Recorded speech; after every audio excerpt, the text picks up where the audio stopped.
Guys, good afternoon. Andito na ako ngayon sa Panggil Bridge.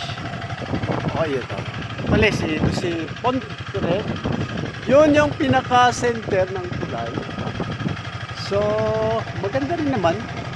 Makikita mo yung view sa dito to. Yun. So, yun naman. Ito yung mga mangrove dito. Pero the most beautiful thing, pinakamaganda talaga, yung kapundukan doon. Nakikita mo doon, sa kapundukan na yun. Yung pinakamagandang view. Really. Galing ka sa tubod, papunta doon sa Tango, yun ang maganda. Yun. Diba? Napaka ganda ng view. So, hi guys! So, kung makukuha sa X2, yun, sa X2. Ito naman yung kabundukan ng manggaling sa Lanao. Pero ito, Misamis na to, Misamis Occidental. Misamis, Usamis na pala, Usamis.